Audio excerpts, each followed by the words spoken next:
আজকে আমার সঙ্গে এটা হওয়ার কথা ছিল না। কারণ ব্যাপারটা কি হয়েছে, আজকে সকালবেলায় ঘুম থেকে উঠতে না উঠতে বাড়ি থেকে বলল যে দোকানে গিয়ে মাংস কিনে নিয়ে আয়। বাড়িতে বলার সঙ্গে সঙ্গেই আমি আমার ডেভিড পুত্রটা নিয়ে ঝটপট করে মাংসটা কিনে নিয়ে চলে এলাম। মাংস কিনে নিয়ে এসে একটু বসতে না বসতে আবার বাড়িতে বলল যে মাঠে যা একটু ধান লাগা। তাই জন্য তখন আমার দিল পে আঘাত লাগে, আমাকে একটু শান্তি করে বাড়িতে বসতেও দেবে না। তাই রেগে মেগে আমি মাঠে চলে এলাম।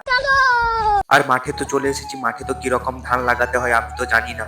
তাই জন্য দাদু বলল, দেখ আমি যেইভাবে ধান লাগাইছি তুই আমার কাছে দেখ, দেখে করে লাগা।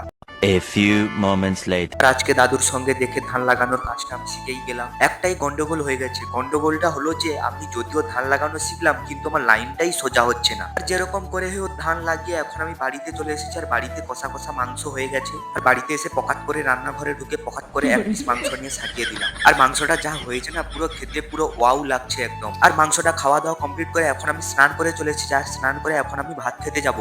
A few moments later. আর খাওয়া দাওয়া কমপ্লিট করে এখন আমি বেরিয়েছি একটা কাজে যাওয়ার উদ্দেশ্যে। আর এখন এই যে দেখতে পাচ্ছ গিটারটা, কি কাজে যাব তোমরা কেউ বুঝতেই পারবে না। তোমরা ভাবছো হয়তো গিটার নিয়ে কি হবে, গিটার নিয়ে গান শেখা হবে, কিন্তু আমরা যাচ্ছি গিটার নিয়ে গান শিখতে না, আমরা যাচ্ছি গিটার নিয়ে অন্য একটা কাজের জন্য। আর এখন আমরা গিটারটা নিয়ে এসেছি এগরা, আমাদের পূর্ব মেদিনীপুর জেলার এগরায় এসেছি। আর গিটারটা নিয়ে কি কাজের জন্য এসেছি এই ব্যাপারটা সিক্রেট থাকলো, যদি তোমরা জানতে চাও তা টুক করে একটা লাইক দিয়ে চ্যানেলটা সাবস্ক্রাইব করে পাশে থেকে যাও, তাহলে নেক্সট ভিডিওতে জানতে পেরে যাবে আমি গিটারটা নিয়ে কি কাজের জন্য এসেছি।